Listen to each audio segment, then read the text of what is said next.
Пеларгония или герань. Давайте сразу определимся. Это два разных растения.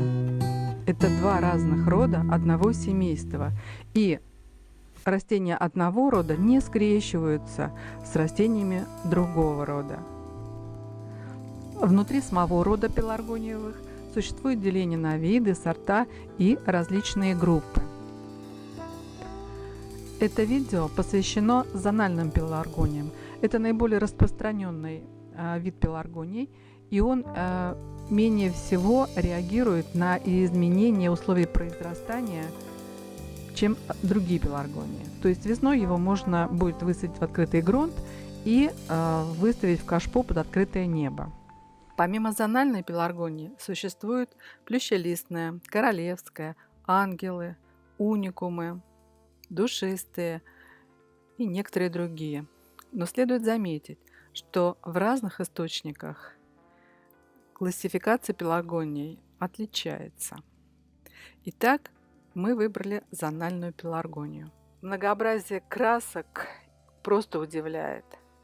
Отличается зональная пеларгония прежде всего тем, что определенная зона листового листа у нее темно-коричневая или такая мутно-желтая. Разделяют зональную пеларгонию по размеру стебля, это от 15 см до 1,5 метров, по форме цветка, по количеству лепестков, там простые, полумахровые, махровые, по цвету, соответственно, и по форме ствола. Если вы подбираете пеларгонию для своей клумбы, то для вас, конечно, будет важен размер самого растения и цвет.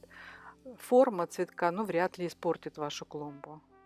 Тут следует заметить, если вы будете выбирать пеларгонию по названию сорта, то надо знать, что один и тот же сорт может иметь разные цвета.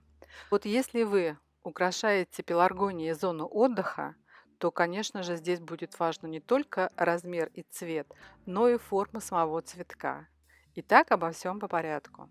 Деление зональных пеларгоний по размеру. Они бывают большие, стандартные, карликовые и миниатюрные.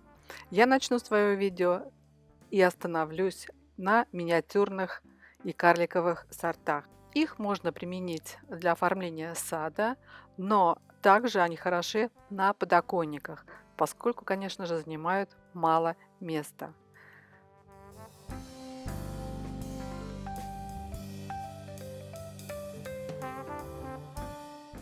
Следующее деление идет по форме цветка. И начнем мы с тюльпановидных. Эти пеларгонии отличаются тем, что цветок у них напоминает как бы не распустившийся до конца тюльпан. Расцветки тут многообразные. Следующее деление тоже по форме цветка, но уже роза Будды.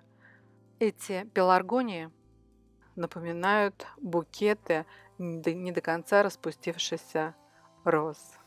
Розы Будды любят плодородные почвы. И здесь же в делении по форме цветка посмотрим звездчатые пеларгонии.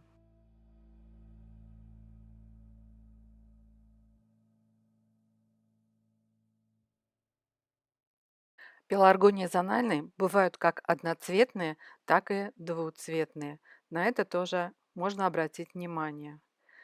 Итак, последнее, на чем хочется остановиться, это на форме ствола. Все вышеперечисленные пеларгонии были прямо стоячие, а вот это ампельные. Красоты необыкновенной. Ну вот на этом, пожалуй, и все. Надеюсь, видео чем-то было полезным для вас. Если так, ставьте лайки, подписывайтесь на канал и до новых встреч под солнцем.